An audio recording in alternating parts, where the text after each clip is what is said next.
Здравствуйте! В эфире информационный выпуск «Амшик Шара». Я его ведущая Нала Ковя. Сегодня в программе. 100 миллиардов рублей. Именно такую рекордную сумму инвестиций привлечет экономика Абхазии по итогам прошедшего международного форума. В условиях высокогорной местности прошли тактические учения резервного подразделения оборонного ведомства.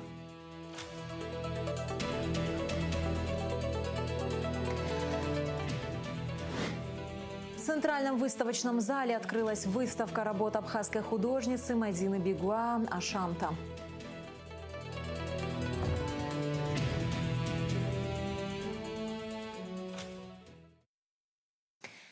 Миллиардов рублей. Именно такую рекордную сумму инвестиций привлечет экономика Абхазии по итогам прошедшего международного форума. Эти средства станут основой для масштабного обновления инфраструктуры и стабилизации финансовой системы страны. О ключевых направлениях, которые станут драйверами роста в ближайшие годы, мы поговорили с советником президента по экономическому развитию Ахрой Аристава. Апрель 2026 года уже вошел в историю как точка отсчета новой экономической реальности республики. Абхазский международный форум стал площадкой, где были озвучены цифры, способные полностью трансформировать страну.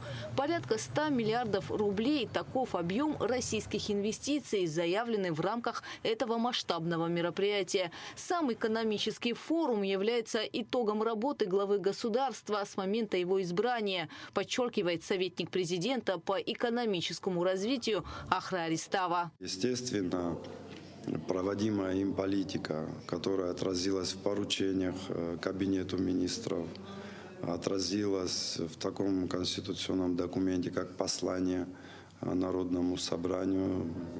Форум явился ярким свидетельством того, что руководство Российской Федерации проводимую политику президента Республики Абхазия в полной мере поддержало во всех сферах, которые он считал приоритетными. Не раз упоминалось, что инвестиционный портфель распределен по 4 важным направлениям: туристическая инфраструктура, создание современных отелей и бальнеологических центров, энергетика – это решение хронических проблем и модернизация сетей, сельское хозяйство, переход к современным методам переработки и экспорта, санаторно-курортный комплекс, возрождение былой славы Абхазии как здравницы. Важным моментом является то, что озвучил премьер-министр Республики Абхазия, то, что все эти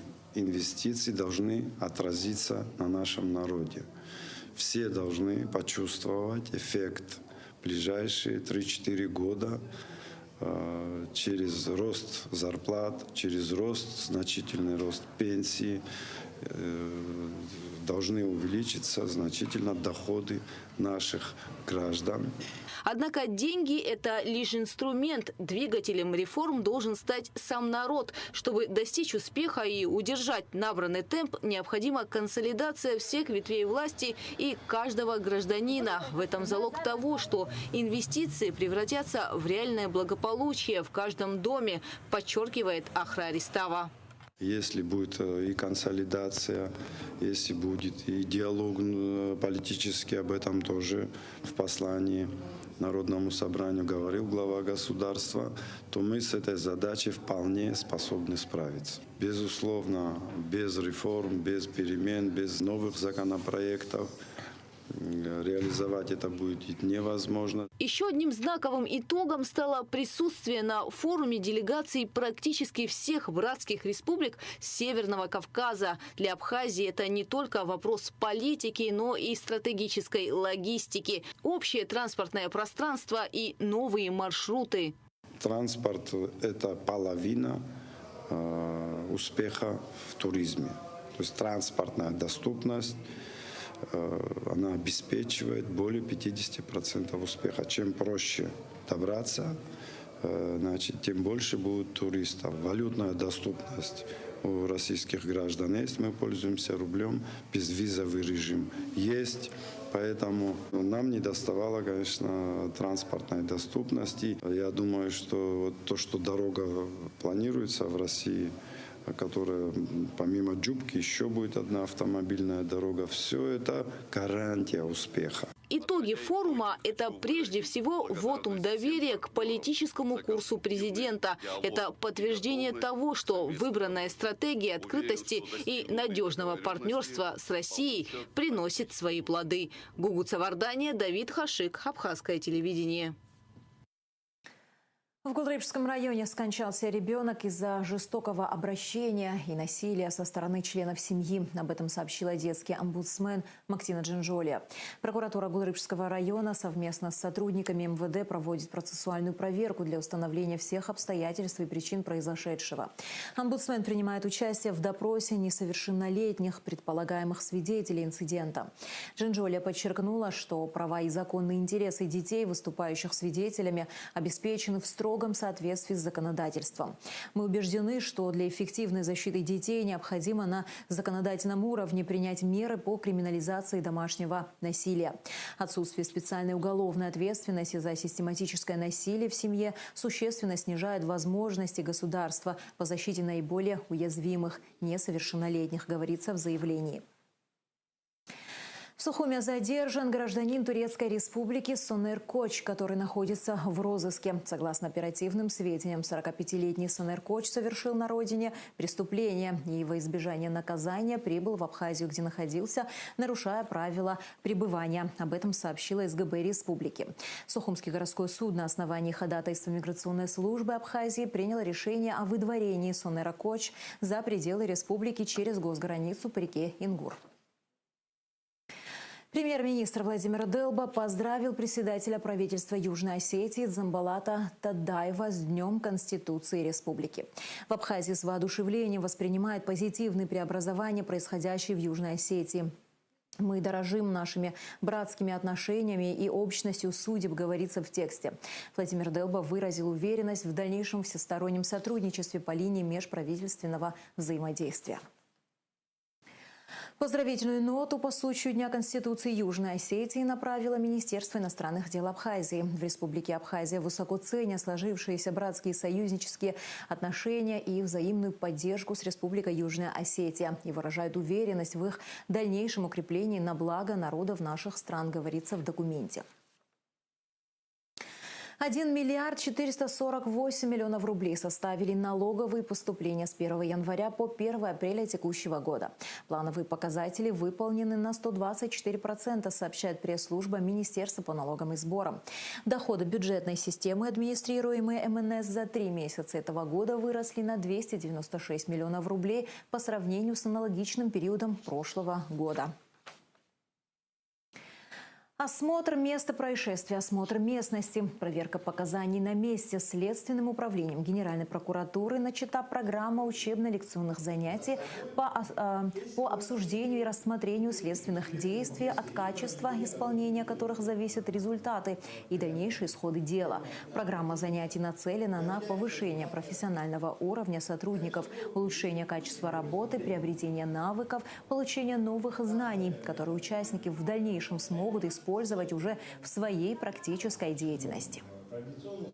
К указанной работе будут привлекаться наши коллеги, сотрудники Министерства внутренних дел, службы государственной безопасности, дознаватели, следователи, оперативные сотрудники, все, кто проявляет интерес к следственной работе.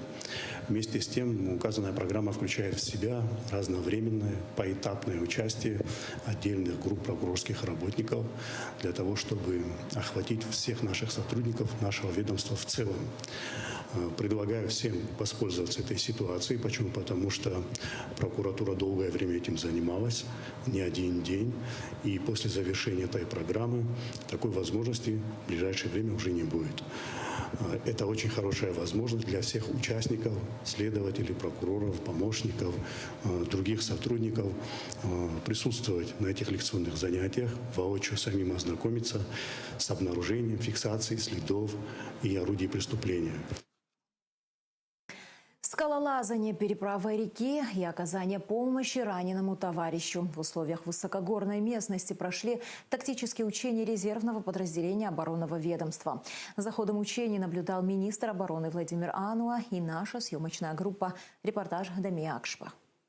Резервные подразделения отработали тактику ведения боевых действий по методике выживания в экстремальных условиях с тяжелым рельефом местности. Основная цель учения – обучить личный состав подразделений тактике ведения боевых действий в горных условиях.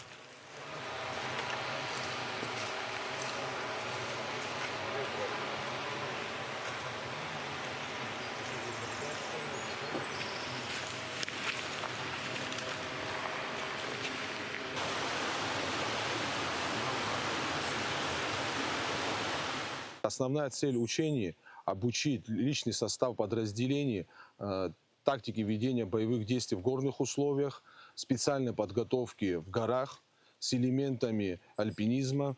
Систематическая подготовка обеспечивает мобильность личного состава вновь формируемых подразделений. Такого вида занятий позволяет эффективно выполнять поставленные задачи в труднодоступных районах. Программа обучения состояла из 3 этапов – преодоления скальных участков, водных препятствий, оврагов, вязку узлов.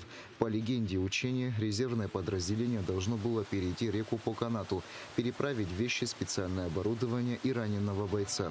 Ключевым элементом современных учений стало применение беспилотной авиации с целью разведки и корректировки данных в горах.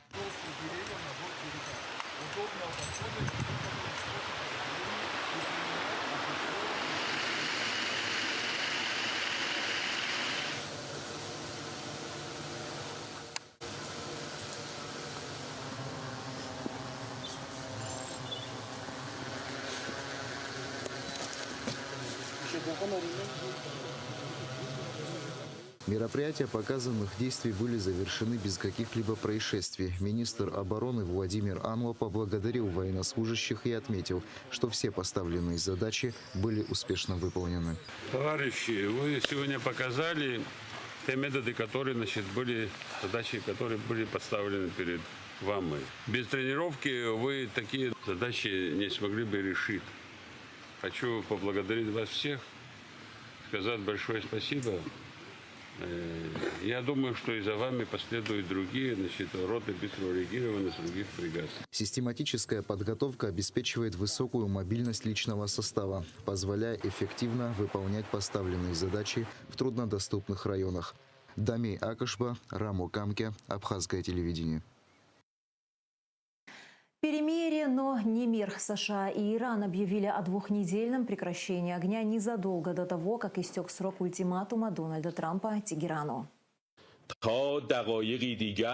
Враг потерпел неоспоримое, историческое и сокрушительное поражение в своей трусливой, незаконной и преступной войне против иранского народа.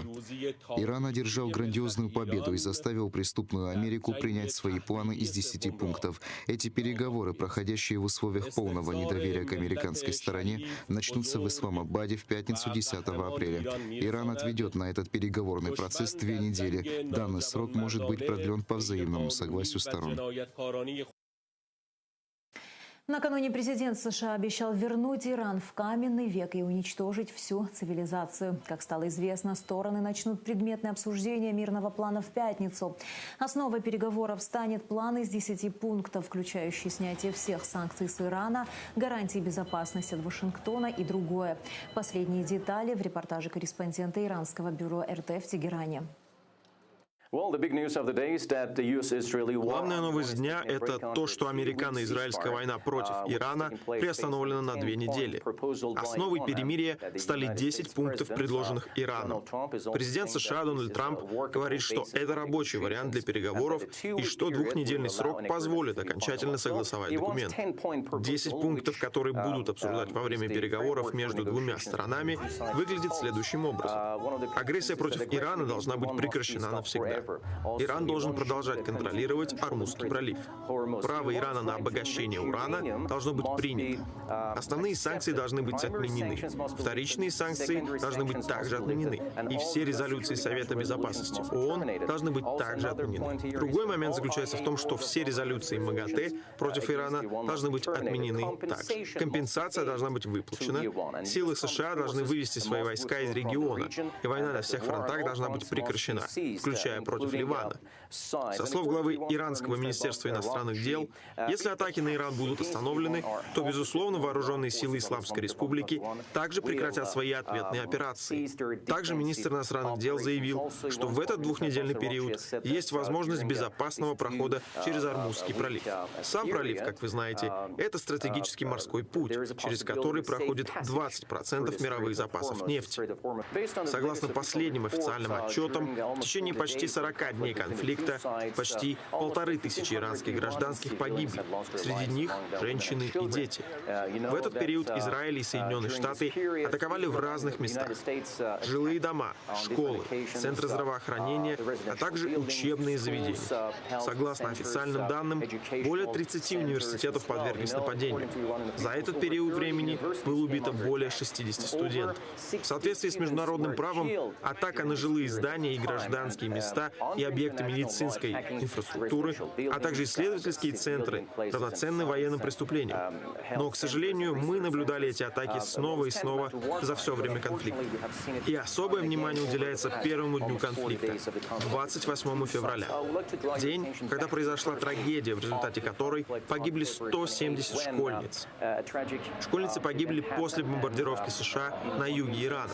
И это останется военным преступлением в мировой истории. В Иране с самого начала, в день атак, местные вместо того, чтобы укрываться от бомб, выходили на улицы каждый день в разных городах. Люди действительно собираются и выражают свою поддержку вооруженным силам Исламской Республики, а также верность идеалам исламской революции и новому верховному лидеру. Вот почему в заявлении Высшего Совета национальной безопасности Ирана говорится, что сопротивление иранцев за все это время вынудило врага в лице США принять общие пункты Ирана для переговоров. Пока в Иране затишье, Ливан по-прежнему находится под ударами Израиля. Цахал провел самую масштабную серию атак по Бейруту и его пригородам, которая длилась около 10 минут. По данным ливанского Минздрава, сотни гражданских погибли и получили ранения. Израиль заявил о том, что целью ударов была Хизбалла. Сама же военная организация не объявляла ни о каких операциях против Израиля после объявления о двухнедельном прекращении огня.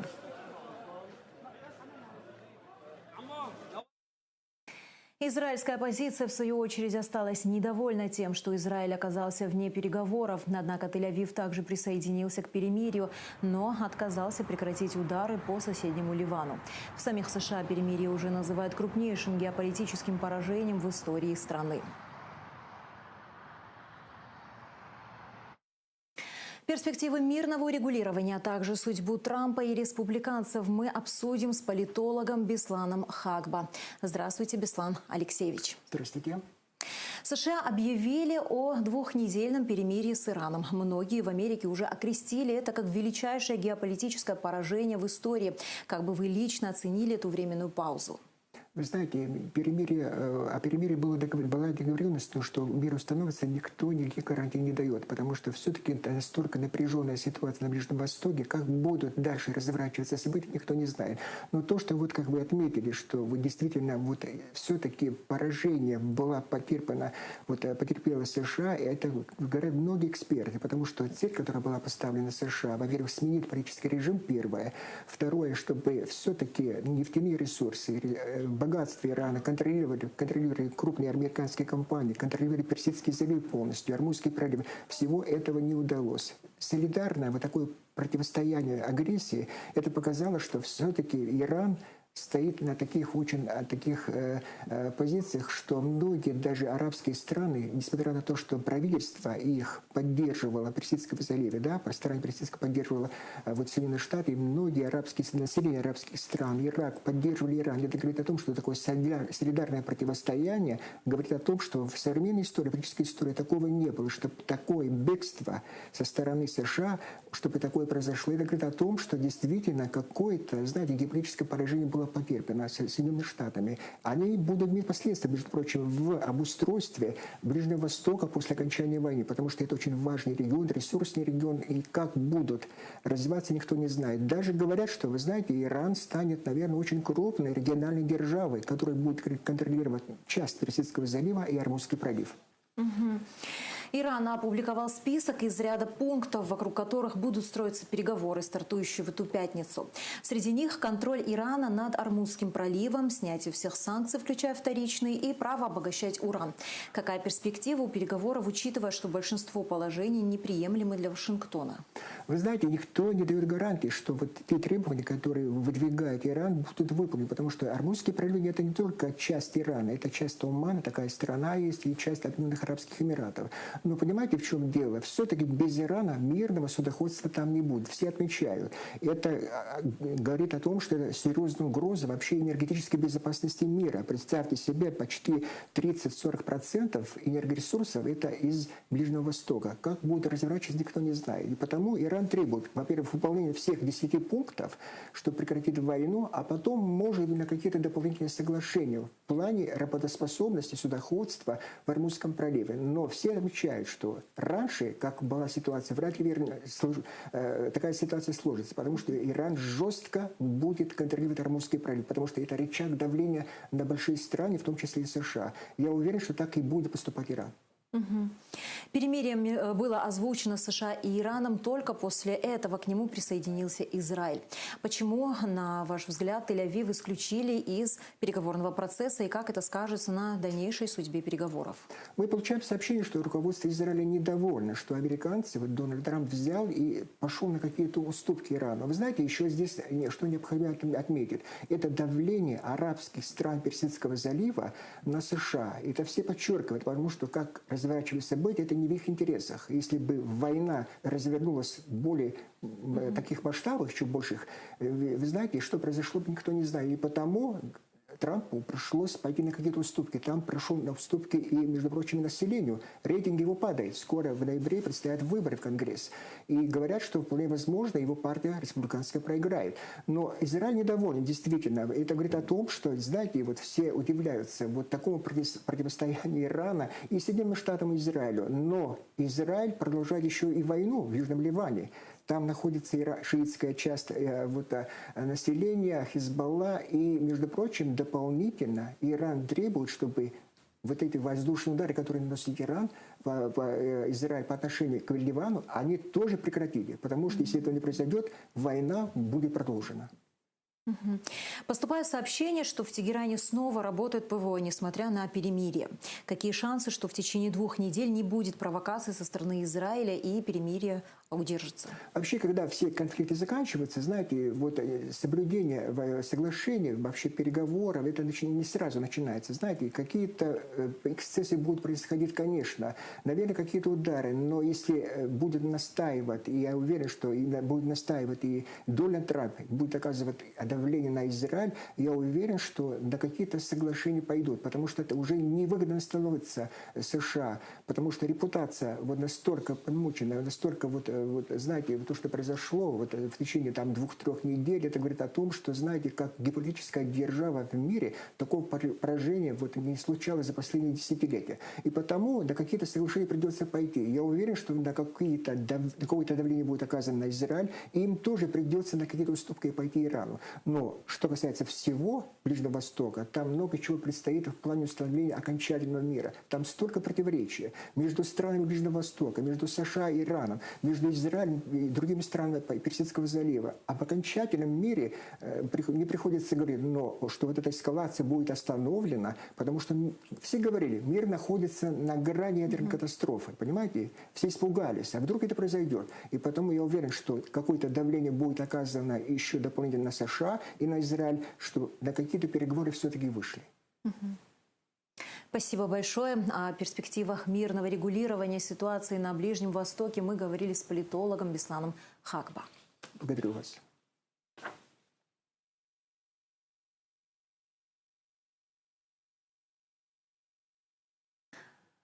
Церемония, посвященная 15-й годовщине дня гибели сотрудника пограничного управления ФСБ России в Республике Абхазия подполковника Василия Квитко, состоялась в Сухуме. Почтить его память и возложить цветы к памятнику пришли посол России в Абхазии Михаил Шургалин, исполняющий обязанности начальника погрануправления ФСБ РФ в Абхазии Артем Мотовилов, начальник погрануправления СГБ Абхазии Рустам Латипов, представители столичной администрации, российские и абхазские пограничники.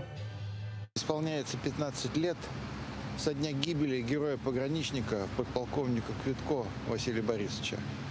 Мы собрались сегодня здесь, чтобы почтить его память и отдать дань уважения всем тем героям-пограничникам, героям-военнослужащим коллективных сил по поддержанию мира, которые сложили голову для того, чтобы Абхазия была свободной, независимой и жила мирной жизнью под чистым небом. Но мы всегда вспоминаем наряду с этим и геройские подвиги добровольцев из Абхазии, которые воюют сейчас в зоне специальной военной операции. И мы знаем, что многие из них, к нашему большому сожалению, сложили свою голову.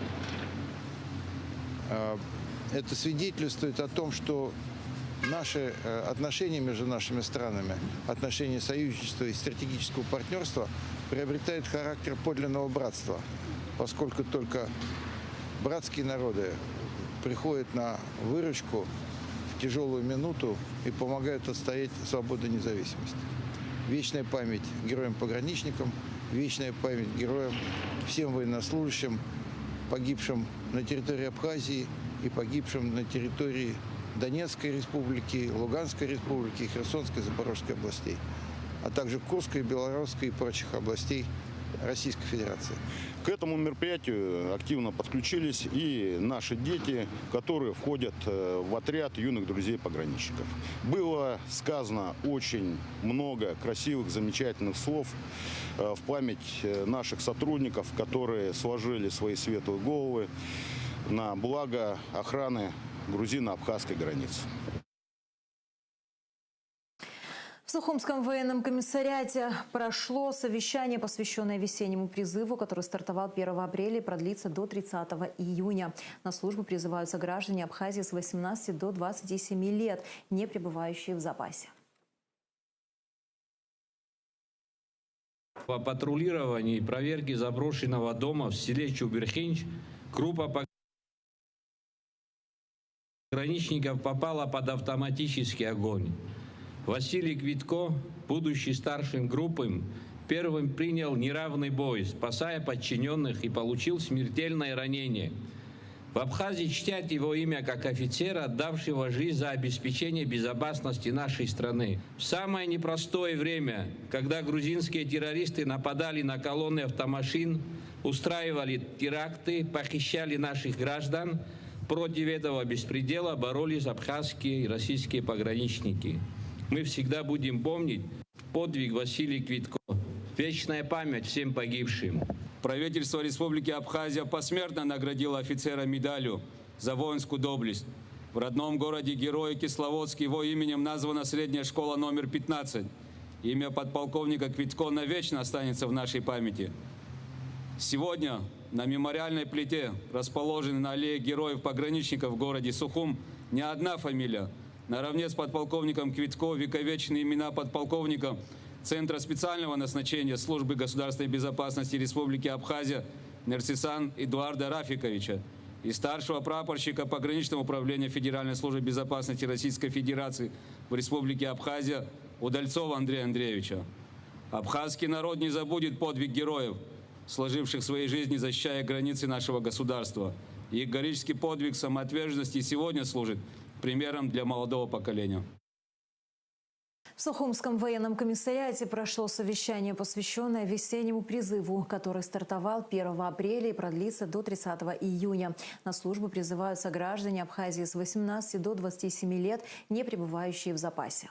В Сухумском военном комиссариате прошло совещание, посвященное весеннему призыву. Он стартовал по указу президента Абхазии Бадры Гумба с 1 апреля и продлится до 30 июня. На службу призываются граждане Абхазии с 18 до 27 лет, не пребывающие в запасе. Замглавы администрации Сухума Автандил Сурманидзе, председатель призывной комиссии города Сухум. Он отметил, что для каждого молодого человека служение Родине должно быть делом чести. Не просто так мы собрались сегодня, у нас первый призыв, и каждый из нас будет отрабатывать в полном масштабе взаимодействие со всеми людьми, кто сегодня участвует в призывной комиссии. Так что большая надежда на Дом управы. Служить у себя на родине – это за честь. На совещание пригласили руководителей управ столицы, чтобы в тесном взаимодействии с ними отрабатывать вопросы по призывникам во всех микрорайонах. Руководитель республиканского военкомата поделился, что многие уклоняются от несения военной службы, якобы по состоянию здоровья. Каждое решение по отсрочке, по учебе, по состоянию здоровья, по семейным обстоятельствам должно сопровождаться документами. Недостаточно родителям на словах сказать представителю военкомата, что сын учится. К личному делу должна быть приложена соответствующая справка. Если ее не могут предоставить, вывод напрашивается один, отметили участники совещания. Графика, абстракция, керамические панно и вазы. В Центральном выставочном зале открылась выставка работ абхазской художницы Мадины Бегуа Ашамта. Экспозиция состоит из более 20 картин и нескольких десятков керамических панно. Название выставки выбрано не случайно. Ирина Богателия расскажет подробности. Как апрельское весеннее солнце окутывает землю мягким золотистым светом, так и выставочный проект абхазской художницы Мадины Бегуа Ашамта осветил стены Центрального выставочного зала, наполнив их яркими красками и вдохновляющими идеями. Ашамта в переводе означает «рассвет» или «перерождение». Как отметила художница, именно это слово стало отправной точкой для искусства, которое представлено в пространстве зала. Я хочу подчеркнуть важность того, что красота это не какое-то абстрактное понятие, это то, что формирует наши ощущения внутренние. И людям в пространстве красоты жить гораздо комфортнее, тем более отдыхать, это ощущение внутренней гармонии появляется. И мне кажется, это очень важный пример того, как искусство должно формировать в новом времени представление о материальном мире, о материальной культуре, которая окружает человека, об архитектуре, о дизайне. Все произведения выставки изначально были размещены в реконструированном отеле Ашамта в Новом Афоне. Однако после того, как выставку посетила директор ЦВЗ Эльвира Арсали, работы были перенесены в Сухум. Идеи рождаются в процессе общения. И как-то общаясь с Мадиной, мы говорили о ее работах, которые она сделала специально для Ашамта, в прекрасном пространстве, которое находится в Афоне.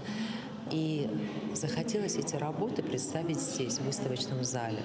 Причем это же не только любование формой, а глубоким содержанием. Потому что, на мой взгляд, такое вот сотрудничество Мадины и Ашамты очень хорошо демонстрирует, как сегодня искусство живет вне галереев, музеев, выставочных залов. Оно живет в других местах, создавая очень интересный контекст. И мы понимаем, что все это направлено на то, чтобы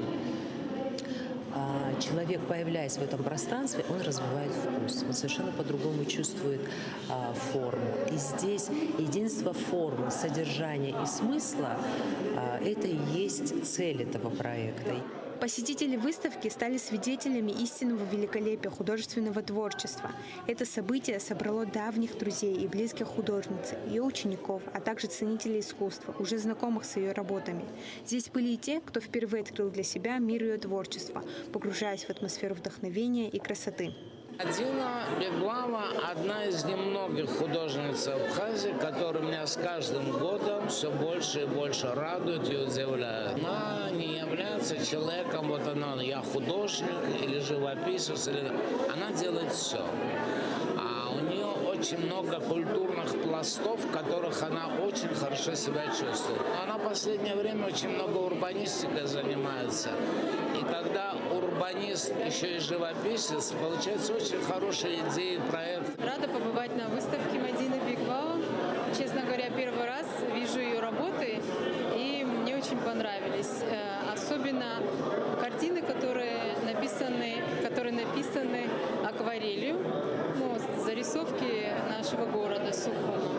Также меня впечатлили очень вазы. Ашамта – это не просто выставка, это приглашение к размышлению, к внутреннему перерождению, к осознанию того, как важен каждый новый день. Солнце весной дарит нам возможность заново взглянуть на мир, и выставка Ашамта делает то же самое. Каждый посетитель унесет с собой частичку этого света и тепла, которые станут источниками вдохновения в их жизни. Экспозиция доступна для посещения до 30 апреля. Ирина Богателя, Ильдар Дамиров, Абхазское телевидение. Команда КВН из Абхазии «Фантасмагорцы» вышла в четвертьфинал Центральной лиги Москвы и Подмосковья «Лампа Синергии», заняв первое место в игре 1/8 финала с результатом 14,5 балла. Игры проходили с 4 по 7 апреля в Московском молодежном центре «Планета КВН» и были приурочены к 65-летию клуба «Веселых и находчивых». Всего в 1/8 финала участвовали 24 команды. Участники соревновались в конкурсах «Приветствие», «Разминка» и «Сложная ситуация», сообщает пресс-служба Госкомспорта. Поддержать команду пришли вице-премьер, председатель Госкомитета по делам молодежи и спорту Тараш Хагба, его заместитель Роман Скуа, посол Абхазии в России Алхаз Квициния, представители диаспоры. И в завершении выпуска о погоде. В четверг, 9 апреля, в Абхазии ожидается облачная с прояснениями погода. Ночью и утром дождь разной интенсивности, гроза, туман, в горах снег. Температура воздуха ночью 2,7, днем 6-11 градусов. Температура морской воды 12 градусов.